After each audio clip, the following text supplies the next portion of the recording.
রাজশাহী সহ উত্তরের জেলাগুলো যখন তীব্র দাবদাহে বিপর্যস্ত, তখন স্বস্তির বৃষ্টি নামাতে আয়োজন করা হলো ব্যাঙের বিয়ের। বৃহস্পতিবার পবা উপজেলার ভুগরাইল খ্রিস্টানপাড়ায় ধুমধাম করে বিয়ে দেওয়া হয় ব্যাঙের। মহল্লার আদিবাসী নারী পুরুষেরা ব্যতিক্রমী এই আয়োজন করে। তাদের ধারণা বিয়ের কয়েকদিন পরই হবে বৃষ্টিপাত, স্বস্তি মিলবে জনজীবনে। এর আগে বুধবার সন্ধ্যায় ব্যাঙের গায়ে হলুদ অনুষ্ঠান হয়। ব্যাঙের বিয়ে অনুষ্ঠানে 2 জন শিশুকে প্রতীকী ব্যাঙ সাজানো হয়। পরবর্তীতে তাদের বিয়ে দেওয়া হয়।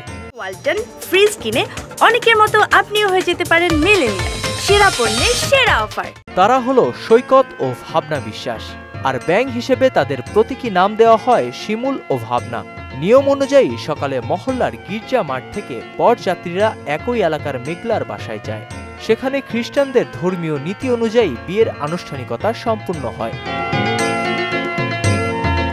এর আগে বরযাত্রীদের বরণ এবং মিষ্টিমুখ করানো হয়। তারপর সেখানে নতুন জামাকাপড় পরানো হয় বরকনেকে। এ সময় বাদ্যযন্ত্রের তালে তালে নেচে গেয়ে আনন্দ করে বরযাত্রীরা। পরে আয়োজন করা হয় বিয়ের গান। সাধারণ খরা কাটাতে ব্যাঙের বিয়ের আয়োজন করা হয়। যদি বৃষ্টিটা হয়, যে পরিমাণে গরম পড়ছে, মানুষের থাকাই মুশকিল হয়ে যাচ্ছে, সেজন্য আমরা বাচ্চাদেরকে নিয়ে এটা আয়োজন করেছি। মানে আমরা বুঝতে পারি না এভাবে যে এত কিছু হবে, আমরা ছোট কিছু আশা করেছিলাম। আজকে যে বিয়ে, এখন ক্ষীর খাওয়ালাম, কালকে আজকে বিয়ে, এখন বউ আনতে যাব, আমরা অনেক আনন্দ করছি। ব্যাঙের বিয়েতে স্বতঃস্ফূর্তভাবে অংশ নেন এলাকাবাসী।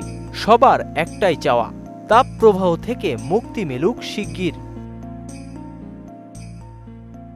নাসিমুল বারী সৌরভ, মোহনা ডিজিটাল।